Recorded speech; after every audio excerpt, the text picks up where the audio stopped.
News ಫಸ್ಟ್ಗೆ ಸ್ವಾಗತ. ಮುಖ್ಯಾಂಶಗಳು: ಗುಡ್ಡ ಕುಸಿತ ಮತ್ತು ನೆರೆಯಿಂದ ಅನಾಹುತಗಳಾಗದಂತೆ ಮುನ್ನೆಚ್ಚರಿಕೆ ವಹಿಸಿ ಜಿಲ್ಲಾಧಿಕಾರಿ. ದಿನೇಶ್ ಅಮ್ಮಿನಳ್ಳಿಗೆ Karnataka achievers book of record ಗೌರವ. ಮನರೇಗಾ ಯೋಜನೆಯಡಿ ಕಾತೂರು ಕೆರೆ ಕಾಮಗಾರಿ ಸ್ಥಳ ಪರಿಶೀಲನೆ. ಭೂಮಿ ಪೂಜೆಯನ್ನು ನೆರವೇರಿಸಿದ ಶಾಸಕ ಭೀಮಣ್ಣ ನಾಯ್ಕ. ಕುಡಿಯುವ ನೀರಿನ ಅಭಾವಕ್ಕೆ ಶಾಶ್ವತ ಪರಿಹಾರ ಒದಗಿಸಿ ಸಂಸದ ಕಾಗೇರಿ. ಗಾಳಿ ಮಳೆಯಿಂದ ಅನಾಹುತ ಸಂಭವಿಸಿದ ಸ್ಥಳಕ್ಕೆ ಭೇಟಿ ನೀಡಿದ ಶಾಸಕ ಭೀಮಣ್ಣ ನಾಯ್ಕ. ಶಿರಸಿಯ ಹಂಚಿನಕೇರಿ ಬಳಿ ಅಪಘಾತ, ಬೈಕ್ ಸವಾರ ಯುವಕ ಸಾವು.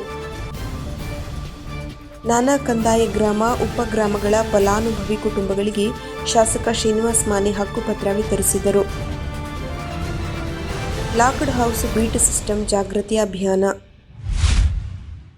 ಪ್ರಸಕ್ತ ಸಾಲಿನ ಮುಂಗಾರು ಅವಧಿಯಲ್ಲಿ ಜಿಲ್ಲೆಯಲ್ಲಿ ಗುಡ್ಡ ಕುಸಿತ ಮತ್ತು ನೆರೆಯಿಂದ ಯಾವುದೇ ಅನಾಹುತಗಳಾಗದಂತೆ ಅಗತ್ಯವಿರುವ ಮುನ್ನೆಚ್ಚರಿಕೆ ಕ್ರಮಗಳನ್ನು ಕೈಗೊಳ್ಳುವಂತೆ ಹಾಗೂ ಈ ಅವಧಿಯಲ್ಲಿ ಕಂಡುಬರುವ ಸಮಸ್ಯೆಗಳನ್ನು ಎದುರಿಸಲು ಎಲ್ಲ ಅಧಿಕಾರಿಗಳು ಮತ್ತು ಸಿಬ್ಬಂದಿಗಳು ಸನ್ನದ್ಧರಾಗುವಂತೆ ಜಿಲ್ಲಾಧಿಕಾರಿ ಕೆ. ಲಕ್ಷ್ಮೀಪ್ರಿಯಾ ನಿರ್ದೇಶನ ನೀಡಿದರು. ಅವರು ಬುಧವಾರ ಜಿಲ್ಲೆಯಲ್ಲಿ ಪ್ರಸಕ್ತ ಸಾಲಿನ ಮುಂಗಾರು ಸಿದ್ಧತೆ ಕುರಿತು ಕೈಗೊಂಡಿರುವ ಕ್ರಮಗಳ ಕುರಿತು ಜಿಲ್ಲಾಧಿಕಾರಿ ಕಚೇರಿಯಲ್ಲಿ ನಡೆದ ಜಿಲ್ಲಾ ವಿಪತ್ತು ನಿರ್ವಹಣಾ ಪ್ರಾಧಿಕಾರದ ಸಭೆಯ ಅಧ್ಯಕ್ಷತೆ ವಹಿಸಿ ಮಾತನಾಡಿದರು. ಮಳೆಗಾಲದಲ್ಲಿ ಸಾರ್ವಜನಿಕ ಸಮಸ್ಯೆಗಳಿಗೆ ತಕ್ಷಣ ಸ್ಪಂದಿಸಲು ಅನುಕೂಲವಾಗುವಂತೆ ಎಲ್ಲ ತಹಶೀಲ್ದಾರ್ ಕಚೇರಿಗಳಲ್ಲಿ ಮತ್ತು ನಗರ ಸ್ಥಳೀಯ ಸಂಸ್ಥೆಗಳ ಕಚೇರಿಗಳಲ್ಲಿ 24/7 ಕಾರ್ಯನಿರ್ವಹಿಸುತ್ತಿರುವ ಕಂಟ್ರೋಲ್ ರೂಮ್ ತೆರೆಯುವಂತೆ ಸೂಚಿಸಿದ ಜಿಲ್ಲಾಧಿಕಾರಿಗಳು, ಜಿಲ್ಲಾಧಿಕಾರಿ ಕಚೇರಿಯಲ್ಲಿ ಜಿಲ್ಲಾ ತುರ್ತು ಕಾರ್ಯಾಚರಣೆ ಕೇಂದ್ರದಲ್ಲಿ ಪೊಲೀಸ್, ಅಗ್ನಿಶಾಮಕ, ಅರಣ್ಯ, ಹೆಸ್ಕಾಂ, ಬಿಎಸ್ಎನ್ಎಲ್ ಕಚೇರಿಯ ಸಿಬ್ಬಂದಿಗಳನ್ನು ಕರ್ತವ್ಯಕ್ಕೆ ನಿಯೋಜಿಸುವಂತೆ ತಿಳಿಸಿದರು. ರಾಜ್ಯ ವಿಪತ್ತು ಉಪಶಮನ ನಿಧಿ ಅಡಿಯಲ್ಲಿ ಕೈಗೊಂಡಿರುವ ಕಾಮಗಾರಿಗಳಿಗೆ ಪಂಚಾಯತ್ ರಾಜ್ ಮತ್ತು ಲೋಕೋಪಯೋಗಿ ಇಲಾಖೆ ಅಧಿಕಾರಿಗಳು ತಕ್ಷಣ ಕಾರ್ಯಾದೇಶ ನೀಡಿ ಕಾಮಗಾರಿಗಳನ್ನು ಕೈಗೊಳ್ಳುವಂತೆ ಸೂಚಿಸಿದ ಅವರು, ರಾಷ್ಟ್ರೀಯ ಹೆದ್ದಾರಿ ಪ್ರಾಧಿಕಾರದಿಂದ ಜಿಲ್ಲೆಯಲ್ಲಿ ಕೈಗೊಂಡಿರುವ ರಸ್ತೆ ಕಾಮಗಾರಿಯನ್ನು ಈ ತಿಂಗಳೊಳಗೆ ಮುಕ್ತಾಯಗೊಳಿಸುವಂತೆ ಹಾಗೂ ರಸ್ತೆಗಳ ಪಕ್ಕದಲ್ಲಿ ಚರಂಡಿ ಕಾಮಗಾರಿಗಳನ್ನು ಸಮರ್ಪಕವಾಗಿ ನಿರ್ವಹಣೆ ಮಾಡುವಂತೆ ಹಾಗೂ ಮಳೆ ನೀರು ರಸ್ತೆಯಲ್ಲಿ ನಿಲ್ಲದಂತೆ ಎಚ್ಚರಿಕೆ ವಹಿಸಬೇಕು. ಹೆದ್ದಾರಿಯಲ್ಲಿನ ಅಪಾಯಕಾರಿ ಪ್ರದೇಶಗಳಲ್ಲಿ ಸೂಕ್ತ ಎಚ್ಚರಿಕೆ ಫಲಕ, ಬ್ಯಾರಿಕೇಡ್ ಸೇರಿದಂತೆ ಅಗತ್ಯ ರಕ್ಷಣಾ ಕ್ರಮಗಳನ್ನು ಕೈಗೊಳ್ಳುವಂತೆ ಸೂಚನೆ ನೀಡಿದರು. ಸಾಹಿತ್ಯ ಕ್ಷೇತ್ರದಲ್ಲಿ ಗೈದ ದಾಖಲೆಯ ವಿಶೇಷ ಸಾಧನೆಗಾಗಿ ಶಿರಸಿ ತಾಲೂಕಿನ ಅಮ್ಮಿನಹಳ್ಳಿಯ ದಿನೇಶ್ ಎನ್ ಮಡಿವಾಳ್ ಅವರಿಗೆ ಪ್ರತಿಷ್ಠಿತ Karnataka achievers book of record ಗೌರವ ಲಭಿಸಿದೆ. ಮಹಾತ್ಮ ಗಾಂಧಿ ನರೇಗಾ ಯೋಜನೆಯಡಿ ಗ್ರಾಮೀಣ ಭಾಗದ ಜನರಿಗೆ ಸ್ಥಳೀಯವಾಗಿ ಅಕುಶಲ ಕೆಲಸ ನೀಡುವ ಪ್ರಸ್ತುತ ಯಾವುದೇ ತೊಂದರೆ ಇಲ್ಲ. ಕೆಲಸದ ಅಗತ್ಯ ಇರುವವರು ಧಾರಾಳವಾಗಿ ಬರಬಹುದು ಎಂದು ಮುಂಡಗೋಡು ತಾಲೂಕು ಪಂಚಾಯಿತಿಯ ಕಾರ್ಯನಿರ್ವಾಹಕ ಅಧಿಕಾರಿ ಟಿ.ವೈ. ದಾಸನಕೊಪ್ಪ ಹೇಳಿದರು. ಅವರು ಮಂಗಳವಾರ ತಾಲೂಕಿನ ಕಾತೂರು ಗ್ರಾಮ ಪಂಚಾಯತ್ ವ್ಯಾಪ್ತಿಯಲ್ಲಿ ಮನರೇಗಾ ಯೋಜನೆಯಡಿ ಅನುಷ್ಠಾನವಾಗುತ್ತಿರುವ ಬಸನಕಟ್ಟೆ ಕೆರೆ ಹೂಳೆತ್ತುವ ಕಾಮಗಾರಿ ಸ್ಥಳಕ್ಕೆ ಭೇಟಿ ನೀಡಿದ ವೇಳೆ ಸ್ಥಳೀಯ ಕೂಲಿಕಾರರಿಂದ ನಿರಂತರವಾಗಿ ಕೆಲಸ ನೀಡುವ ಬೇಡಿಕೆಗೆ ಸ್ಪಂದಿಸಿ ಅವರು ಮಾತನಾಡಿದರು. ಸದರಿ ಗ್ರಾಮ ಪಂಚಾಯತ್ ವ್ಯಾಪ್ತಿಯಲ್ಲಿ 2 ಎಕರೆ ಮತ್ತು 1 ಕೃಷಿ ಕಾಲುವೆ ಹೂಳೆತ್ತುವ ಕಾಮಗಾರಿ ಸೇರಿ ಸುಮಾರು 15 ಲಕ್ಷ ರೂಪಾಯಿ ಕಾಮಗಾರಿಗಳು ಪ್ರಗತಿಯಲ್ಲಿವೆ. ಮುಂದೆ ಜನರ ಬೇಡಿಕೆಗೆ ಅನುಗುಣವಾಗಿ ಕಾಮಗಾರಿ ಕೈಗೆತ್ತಿಕೊಳ್ಳಲು ಮತ್ತು ಜನರಿಗೆ ಅವರ ಹಕ್ಕಿನ ಕೆಲಸ ಕೊಡಲು ಅಗತ್ಯ ಕ್ರಮ ವಹಿಸುವುದಾಗಿ ತಿಳಿಸಿದ ಅವರು, ಬಿಸಿಲಿನ ತಾಪಮಾನ ಹೆಚ್ಚಾಗುತ್ತಿರುವ ಹಿನ್ನೆಲೆ ಕೆಲಸದ ಪ್ರಮಾಣದಲ್ಲಿ ರಿಯಾಯಿತಿ ನೀಡುವ ಬಗ್ಗೆ ಕೂಲಿಕಾರರ ಬೇಡಿಕೆಗೆ ಪ್ರಗತಿ ನೀಡಿ ಸದ್ಯ ಸರ್ಕಾರದಿಂದ ಇದಕ್ಕೆ ಸಂಬಂಧಿಸಿದಂತೆ ಯಾವುದೇ ಆದೇಶಗಳು ಬಂದಿರುವುದಿಲ್ಲ. ಈ ಬಗ್ಗೆ ಮತ್ತೊಮ್ಮೆ ಮೇಲಾಧಿಕಾರಿಗಳ ಗಮನಕ್ಕೆ ತರುವುದಾಗಿ ತಿಳಿಸಿದರು. ಶಿರಸಿ ತಾಲೂಕಿನ ಅಂಡಗಿ ಮಠದಲ್ಲಿ ನೂತನವಾಗಿ ನಿರ್ಮಾಣಗೊಳ್ಳುತ್ತಿರುವ ಸಭಾಭವನದ ಭೂಮಿ ಪೂಜೆಯನ್ನು ನೆರವೇರಿಸಿ ಕಾಮಗಾರಿಗೆ ಅಧಿಕೃತವಾಗಿ ಶಾಸಕ ಭೀಮಣ್ಣ ನಾಯ್ಕ ಅವರು ಬುಧವಾರ ಚಾಲನೆ ನೀಡಿದರು. ಗ್ರಾಮೀಣ ಭಾಗದ ಜನರಿಗೆ ಸಾಂಸ್ಕೃತಿಕ ಹಾಗೂ ಸಾಮಾಜಿಕ ಕಾರ್ಯಕ್ರಮಗಳನ್ನು ನಡೆಸಲು ಅನುಕೂಲವಾಗುವಂತೆ ಸುಸಜ್ಜಿತವಾದ ಸಭಾಭವನದ ಅವಶ್ಯಕತೆ ಇದ್ದು, ಈ ನಿಟ್ಟಿನಲ್ಲಿ ಇಂದು ಚಾಲನೆ ನೀಡಲಾಗುತ್ತಿದ್ದು, ನಿಗದಿತ ಸಮಯದಲ್ಲಿ ಗುಣಮಟ್ಟದ ಕಾಮಗಾರಿ ಪೂರ್ಣಗೊಳಿಸಿ ಸಾರ್ವಜನಿಕರ ಬಳಕೆಗೆ ಮುಕ್ತಗೊಳಿಸುವಂತೆ ಸಂಬಂಧಪಟ್ಟ ಅಧಿಕಾರಿಗಳಿಗೆ ಸೂಚನೆ ನೀಡಿದರು. ಈ ಸಂದರ್ಭದಲ್ಲಿ ಮಠದ ಭಕ್ತಾದಿಗಳು, ಸ್ಥಳೀಯ ಜನಪ್ರತಿನಿಧಿಗಳು, ಪಕ್ಷದ ಮುಖಂಡರು ಹಾಗೂ ಗ್ರಾಮದ ಹಿರಿಯರು ಮತ್ತು ಸಾರ್ವಜನಿಕರು ಉಪಸ್ಥಿತರಿದ್ದರು.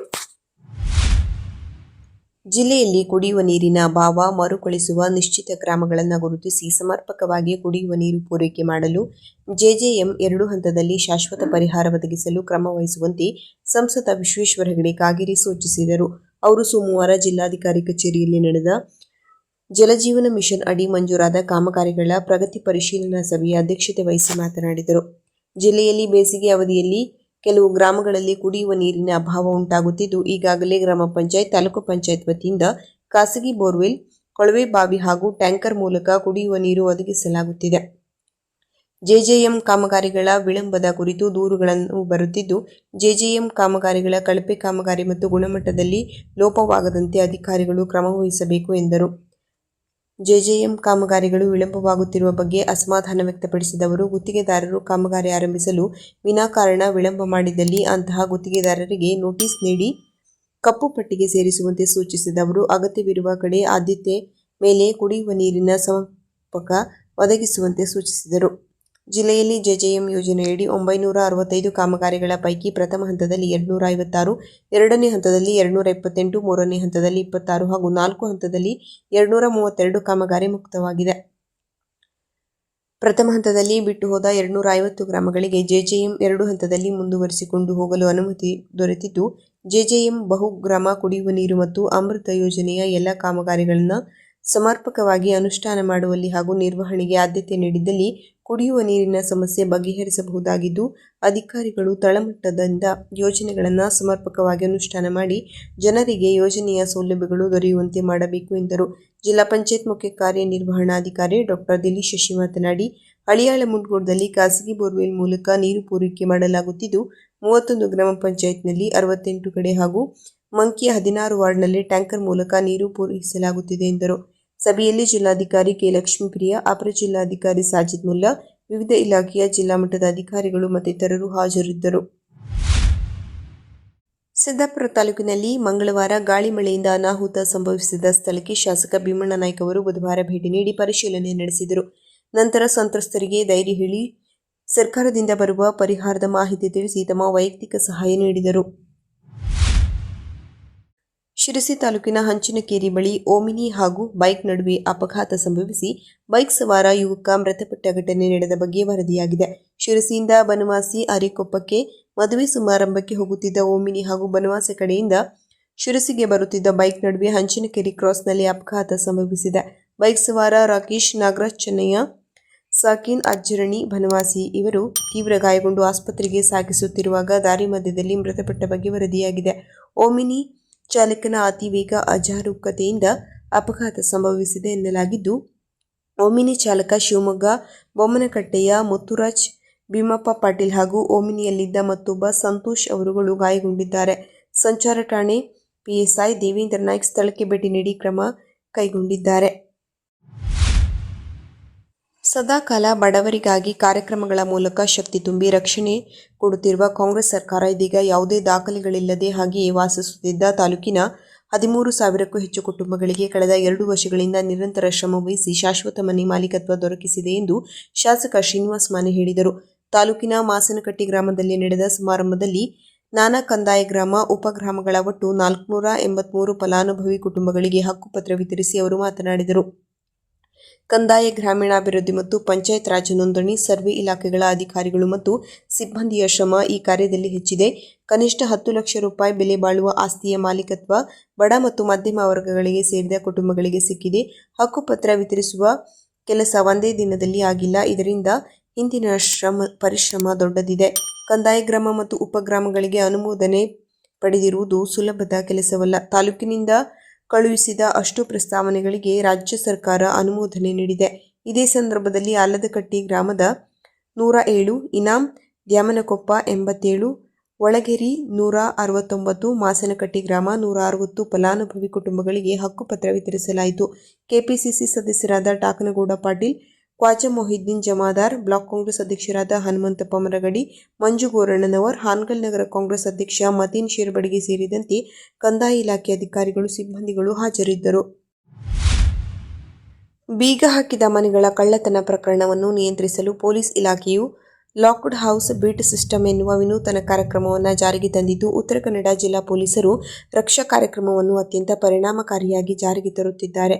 ಸಾರ್ವಜನಿಕರು ಪ್ರವಾಸ, ಮದುವೆ, ಇತರೆ ಕಾರ್ಯಗಳ ನಿಮಿತ್ತ ತಮ್ಮ ಮನೆಗಳಿಗೆ ಬೀಗ ಹಾಕಿಕೊಂಡು ಹೋದಲ್ಲಿ police control room number 82 77 98 83 03 WhatsApp ನಂಬರ್ಗೆ ಮಾಹಿತಿ ನೀಡಿದಲ್ಲಿ ವಾಪಸ್ಸು ಬರುವವರೆಗೆ ಸ್ಥಳೀಯ ಪೊಲೀಸರು ಮನೆಯನ್ನು ಸುರಕ್ಷಿತವಾಗಿ ನೋಡಿಕೊಳ್ಳಲಿದ್ದಾರೆ. ಮನೆ ಕಳ್ಳತನ ಪ್ರಕರಣವನ್ನು ತಡೆಗಟ್ಟುವುದೇ ಕಾರ್ಯಕ್ರಮದ ಮೂಲ ಉದ್ದೇಶವಾಗಿದೆ. ಸಿದ್ದಾಪುರ ಪಟ್ಟಣದ ಬಸ್ ನಿಲ್ದಾಣ, ಶಾಲಾ ಕಾಲೇಜುಗಳು, ಆಸ್ಪತ್ರೆ ಮುಂತಾದ ಜನಸಂದಣಿ ಪ್ರದೇಶಗಳಲ್ಲಿ ಪೋಸ್ಟರ್ ಅಭಿಯಾನ ಹಮ್ಮಿಕೊಂಡು ಜಾಗೃತಿ ಮೂಡಿಸಲಾಯಿತು.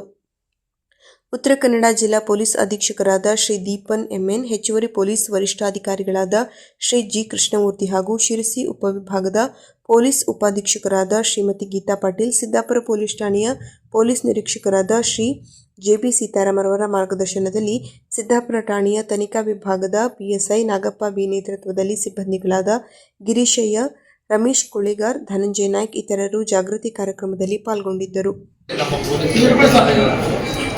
ಹೊಸ ಯೋಜನೆಯನ್ನು ಜಾರಿಗೆ ತಂದಿದ್ದಾರೆ. ಈ ಮೂಲ ಉದ್ದೇಶ ಏನಪ್ಪ ಅಂತಂದರೆ, ನೀವು ಏನಪ್ಪ ಅಂದರೆ ಬೇರೆ ಊರುಗಳಿಗೆ ನಿಮ್ಮ ಮನೆಗಳನ್ನ ಬೀಗ ಹಾಕ್ಕೊಂಡು ಮದುವೆಗಳಿಗೆ, ಟ್ರಿಪ್ಪುಗಳಿಗೆ ಎಲ್ಲರೂ ಹೋಗ್ಬಿಡ್ತೀರ. ಹೋದಂಥ ಸಂದರ್ಭದಲ್ಲಿ ಅಂಥ ಮನೆಗಳನ್ನೇ ಇವತ್ತು ಕೊಳ್ಳರು ಟಾರ್ಗೆಟ್ ಮಾಡ್ಕೊಂಡು ಕಳ್ತನ ಮಾಡ್ತಾರೆ. ಹಾಗಾಗಿ ನೀವು ಏನಪ್ಪ ಅಂತಂದರೆ ಈ ಇಂಥ ಪ್ರೋಗ್ರಾಮ್ಗಳನ್ನು ಹೋಗಬೇಕಾಗಿತ್ತು, ಬೇರೆ ಪ್ರೋಗ್ರಾಮ್ ಅಂದರೆ ಬೀಗ ಹಾಕಿ ನೀವು ಯಾವುದೇ ಕಾರಣಕ್ಕೂ ನಿಮ್ಮ ಮನೇಲಿ ಬಂಗಾರನ ಇಡಬೇಕು. ಅಂಥ ಸಂದರ್ಭ ಬಂದಿತ್ತು ಅಂತಂದರೆ ನೀವೇನು ಮಾಡಬೇಕಂದ್ರೆ, ನೀವು ಮನೆ ಬೀಗ ಹಾಕಿ ಹೋಗ್ಬೇಕಾಗಿತ್ತು ಅಂದರೆ ಇದರ ನಂಬರ್ ಇದೆ, ನಮ್ಮ ಪೊಲೀಸ್ ಕಂಟ್ರೋಲ್ ರೂಮ್ ನಂಬರ್ ಇದೆ 82779888. ಈ ನಂಬರ್ಗೆ ನೀವು ನಿಮ್ಮ ಮನೆಯ ಒಂದು ಲೊಕೇಶನ್ನು ಮತ್ತು ನೀವು ಅದನ್ನು ಫೋಟೋ ಮತ್ತು ಯಾವತ್ತು ಮನೆಯಿಂದ ಲಾಕ್ ಹಾಕಿ ಹೋಗ್ತಾರೆ ಮತ್ತು ವಾಪಸ್ ಹೋಗಿ ಕೊಡ್ತೀನಿ ಅಂತ ನಿಮ್ಮ ಮಾಹಿತಿನ ಇಲ್ಲಿ ಸ್ಕ್ಯಾನ್ ಮಾಡಿ ನಿಮ್ಮ ಮಾಹಿತಿನ ಕೊಟ್ಟರೆ ಅಂತಂದರೆ ಆ ಮಾಹಿತಿ ನಮ್ಮ ಪೊಲೀಸ್ ಸ್ಟೇಷನ್ಗೆ ಬರ್ತದೆ. ಸೊ ಅವಾಗ ನಮ್ಮ ಪೊಲೀಸರು ನಿಮ್ಮ ಮನೆಗಳಿಗೆ ಭೇಟಿ ಮಾಡಿ ಚೆಕ್ ಮಾಡ್ತಾರೆ. ಪ್ರತಿದಿನ ನೀವು ಬರೋವರು ಕೂಡ ಪ್ರತಿದಿನ ಚೆಕ್ ಮಾಡ್ತಾರೆ. ಹಾಗಾಗಿ ನಿಮ್ಮ ಮನೆ ಸುರಕ್ಷಿತವಾಗಿ ಆದ್ದರಿಂದ ನೀವು ಹೋದ್ರೆ ದಯವಿಟ್ಟು